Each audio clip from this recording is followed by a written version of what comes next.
जो अपनी पहली बीवी का नहीं हो सका वो दूसरों का क्या ही होगा। सबसे ज़्यादा बेशरम और गलीज इंसान मैंने मेरी ज़िंदगी में देखा है। जितना उसने मेरे को मारा उससे ज़्यादा ज़ोर से खा के और मैं घर में उस मार खाता और मैं उसके घर से निकल जाता। रणवीर सर बहुत चालाक हैं, क्योंकि अगर आप इज़्ज़त दोगे तो आपको इज़्ज़त मिलेगी। खैर उन्होंने इज़्ज़त दी नहीं, लेकिन फिर भी हमने उनको इज़्ज़त दी। कहीं मैं ही तो गलत नहीं था।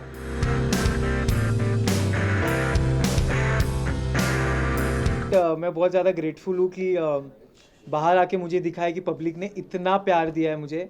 और अगर आउट होके भी ऐसा अगर पब्लिक बोल रही है कि आप विनर हो, तो भाई फिर तो आप जीत गए हो। उनका अगर दिल, पब्लिक का दिल जीत लिया, तो फिर आप शायद जीत गए हो। एक है हल्का सा मलाल है दिल के अंदर, थोड़ा सा जख्म है कि शिट क्यों यार, नहीं जाना था मुझे, 4 दिन बचे थे, जीतना था, बट कोई बात नहीं। देखो मेरे को ऐसा लगता है ना कि अगर मैं ये ज़रूर मानूंगा कि उसको उधर मेरा साथ देना चाहिए था। अब जब मैं बाहर हूँ तो मैं इसके बारे में बात कर रहा हूँ। ज़रूर मानता हूँ, मैंने उसको भी बोला था कि मैं बाहर निकल के तेरे से बात करूँगा। बट जहाँ तक मैं बोल रहा हूँ ये चीज़ कि मैं अपनी दोस्ती एक इंस्टेंस पे जज नहीं करता। मैं अगर मेरा दोस्त एक बार गलत किया है तो मैं उसकी 10 अच्छी चीज़ें भी देखता हूँ, तो आई गेस वो एक को हटा के मैं 10 अच्छी चीज़ों को अपने साथ रखना चाहता हूँ। विशाल, उसके अलावा अगर मैं बात करूं, जैसे अरमान ने आपके ऊपर थप्पड़ उठाया है, उसके बाद भी वो घर के अंदर है, क्या वो सही है? आपको लगता है कि वो फाइनल में दिखने चाहिए? अगर मेरे हिसाब से शो चलता तो वो तो बहुत Exactly. जल्दी निकल जाते और मार खा के निकलते। लेकिन मेरे हिसाब से शो इवेंचुअली चलता नहीं। तो आपने एक्शन नहीं लिया वहाँ पर कि बिग बॉस इसके ऊपर एक्शन लिया जाए, जैसे हमने हर सीजन में देखा है। देखो क्या होता है ना कि जब आपके ऊपर, जब पूरा घर आपके अगेंस्ट हो जाता है और आपका जब माइंड इतना प्रेशराइज हो जाता है और आपके साथ इतना बड़ा कांड हो जाता है और उस चीज़ को एक स्पेशल केस दे दिया जाता है ना, तो कहीं ना कहीं आप अपने आप पे सेल्फ डाउट करने लगते हो कि क्या कहीं मैं ही तो गलत नहीं था। और मैं उस टाइम पे इतना ब्लॉक हो चुका था माइंड से, मतलब मैं टूट चुका था। मैं बेसिकली मैं दिल से बोल रहा हूँ ये सारी चीज़ें कि मैं, मेरे को कुछ जी, मेरा कॉन्फिडेंस जो मेरा था स्टार्ट से, मेरा फोकस सब गायब हो चुका था। तो मैं था वहाँ पे बट मैं नहीं था। तो I was just zoned out. मैंने बाहर आके देखा, अगर मैं उस वक्त वहाँ पे रहता हूँ जिसने मेरे बाप के बारे में वो चीज़ बोली, तो मैं उसको ये चीज़ बिल्कुल प्रॉमिस करता हूँ कि वो बहुत ज़्यादा, जितना उसने मेरे को मारा उससे ज़्यादा ज़ोर से खा के और मैं घर में उसको मार खाता और मैं फिर घर से निकल जाता और मेरे को फिर कोई मलाल नहीं रहता। बट खैर उससे तो उसकी नीयत दिख जाती है, उसकी वो कैसा इंसान है वो समझ में आ जाता है कि अगर किसी के माँ बाप पे आप जाके कमेंट कर रहे हो तो आप कितने नीच किस्म के इंसान हो वो दिख जाता है। बहुत, मतलब 2-3 दिन तो ऐसा था कि मतलब मैं सोच रहा था कि शिट यार ये क्या हो गया मेरे साथ बाहर क्या हो रहा होगा, मेरे जनता, मेरे दोस्त, मेरी फैमिली क्या सोच रही होगी मेरे बारे में। अंदर से मुझे मालूम था ये चीज़, अंदर से मुझे एक आवाज़ आ रही थी, मेरा इंट्यूशन था कि मेरे इंटेंशन गलत नहीं थे और मेरे वर्ड्स भी गलत नहीं थे। बट क्योंकि इतने लोगों ने, मेन इसमें मैं बोलना चाहूँगा पायल को, बुद्धिहीन चालें उन्होंने करके गई हैं। जब आपको कुछ मालूम नहीं है, आप एक बारी पढ़ाई करके आओ, आप नेशनल टेलीविज़न पे कुछ बोल रहे हो तो आप उसके बारे में स्टडी करके आओ, आप देखो कि मैं क्या सही बोल रही हूँ। और क्योंकि मैंने वर्ड निकाला भी था कि मैंने सुंदर बोला था, तो उन्होंने उसको बोली नहीं तुमने ये नहीं बोला था। खैर तो 2-3 दिन में लॉस्ट रहा, लेकिन फिर मुझे एक चीज़ समझी कि नहीं, मुझे स्ट्रांग होना है मेरे घर वालों के लिए, मुझे गेम पे फोकस करना है। और उसके बाद जब मेरे मम्मी पापा आए तो जी बिल्कुल मेरा बहुत ज़्यादा कॉन्फिडेंस ऊपर हुआ। और मैं सोच लिया अगर मेरे ऑडियंस और मेरे माँ बाप सही समझ रहे तो मुझे घंटा फिर किसी से फ़र्क नहीं पड़ता। नहीं, मुझे कभी ग्रज नहीं था जी। ये चीज़ मुझे बुरी ज़रूर लगी थी कि मैं चाहता था मेरा स्टैंड ले वो जगह, और एक चीज़ जो मैंने बोली थी कि अच्छे इन अ गुड वे मैंने बोला, वो चीज़ मैं चाहता था वो क्लियर करे। बट खैर मैं ये भी उसको देता हूँ कि बहुत प्रेशर था वो टाइम पे। और मैं जैसे बोला, अभी भी उसने कल मीडिया इंटरव्यू में बोला कि कुछ चीज़ें जैसे 4 घंटे पहले की भी बातें याद नहीं रहती। बिग बॉस के घर में हज़ारों बातें होती हैं। तो मेरा ये बोलना था, अगर तेरे को नहीं अच्छे से, तू बोल देता कि मुझे अच्छे से स्टेटमेंट नहीं याद है जो भी है। बट जहाँ तक रही बात टास्क की, तो टास्क में मैं ये बोलना चाहूँगा कि यार वो एक टास्क था, हमको करना था। उसके बाद भी हम खुश नहीं थे उस चीज़ से जो हमें करना पड़ा था। और हमारे पास ये बहुत अलग किस्म की एक अजीब सा टास्क आ गया था हमारे पास, हमको करना पड़ा क्योंकि बिग बॉस ने क्लियर शब्द में लिखा था कि ये मजाक नहीं है, आपको ये टास्क करना है। तो फिर भी लेकिन वीकेंड पे सुनाया गया कि टास्क में दोस्ती तो करो तो भी दिक्कत, ना करो तो भी दिक्कत। तो वो हो गया था।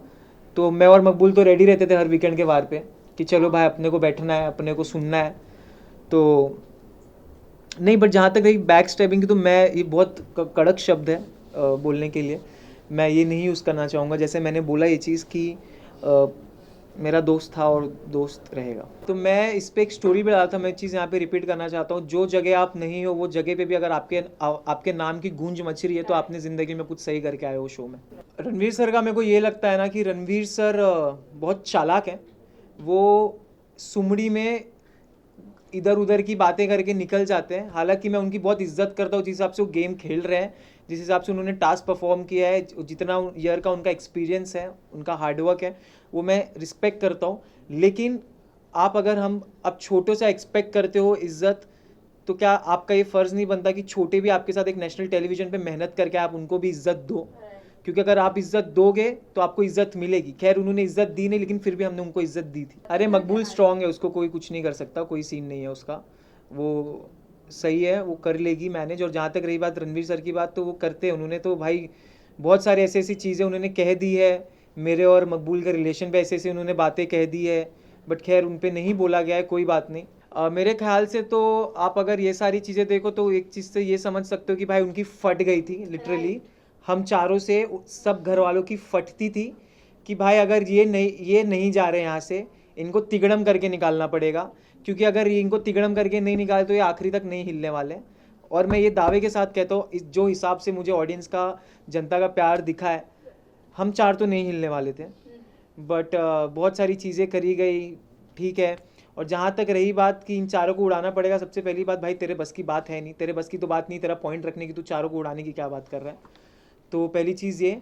और दूसरी चीज़ जहाँ तक रही बात, साई ने अगर ये बात बोली है, जो कि मेरे को नहीं मालूम, बोली है, तो मैं साई को एक बात बोलना चाहता हूँ। साई, आपके लिए एक मैंने नया नाम निकाला, आप साई केतन या आप साइड केतन है, ठीक है? तो साइड केतन इसीलिए आपने पूरे शो में आपने यही चीज़ बोला है कि ये एक दो दोस्ती, एटलीस्ट हम अपने दोस्ती पे तो थे, जो भी हमारे बीच में हम एक दूसरे के साथ खड़े थे, जो पूछ बोल रहे हो, हम दोनों एक दूसरे को सुधारते थे, बोलते थे। तुम तो लेजिट पूछ बन के घूम रहे हो। और जहाँ तक रही बात सॉफ्ट कॉर्नर की, तो मैंने हमेशा उसको ये चीज़ बोली है कि साई, मेरे को ऐसा लगता है कि तेरे को सॉफ्ट, वो हमेशा बोलता था ये चीज़ कि मेरे को तेरे लिए सॉफ्ट कॉर्नर है, तो दिल का बहुत अच्छा। मेरे को भी वो दिल का बहुत अच्छा लगता था, बट बाहर आके मैंने कुछ चीज़ें ऐसी देखी, उसने भी कितनी सारी ऐसी चीज़ें बोली है, वो दिल से उतर गया है। वो इंसान का कैरेक्टर, वो इंसान कैसे कैरेक्टर जज कर सकता है जो खुद कैरेक्टर लेस हो, जिसने खुद 2 शादी करके बैठा हुआ है। तो जो अपनी पहली बीवी का नहीं हो सका, वो दूसरों का क्या ही होगा। और उनके बाकी के बाहर की चीज़ों के बारे में तो मुझे जाना भी नहीं, क्योंकि मेरे को लगता है लोगों को ऑलरेडी सब पता है ऑलरेडी क्या सीन है क्या नहीं है। लेकिन इतना ज़रूर बोलूँगा कि अगर सबसे ज़्यादा बेशरम और गलीच इंसान मैंने मेरी ज़िंदगी में देखा है, कुछ में इतना बेशरम इंसान है अरमान मलिक की। वो एक चीज़ बोलता है, झगड़ा करता है, फिर स्वीट हो जाता है, फिर बोलता है।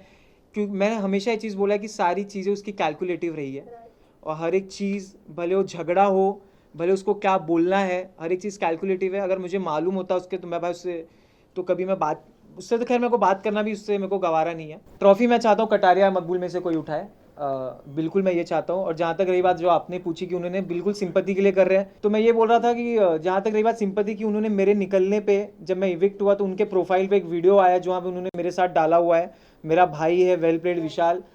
आप इसी से समझ जाओ कि क्या ये हैं, क्या ये इनकी जो बीवी हैं बाहर पायल जी, वो उनकी टीम क्या कर रहे हैं, मेरे को समझ में नहीं आ रहा है। अंदर भी वो इंसान क्या बोल रहा है। और मैं, जैसे मैंने बोला कि भाई आप टेंशन मत लो, तुम वैसे भी नहीं जीतने वाले हो।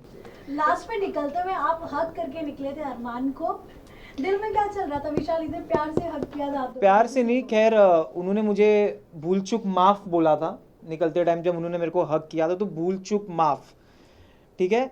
तो खैर माफ़ तो नहीं किया हूँ मैंने उनको, बट क्योंकि मेरे अंदर इंसानियत है और मेरे अपब्रिंगिंग्स अच्छे हैं, जो उनके हिसाब से, जो उन्होंने मेरे बाप पे कमेंट किया था, तो मेरे अपब्रिंगिंग अच्छे हैं। तो अगर वो मेरे साथ सामने से आ रहे, तो मैं चाहता हूँ उनको मैं धक्का दे सकता था, लेकिन उसको मैंने बोला ठीक है मैं जा रहा हूँ, तुम मिल ले, कोई बात नहीं। बट हेट और जो डिसलाइकिंग है वो तो मेरे दिल से कभी नहीं जाएगी।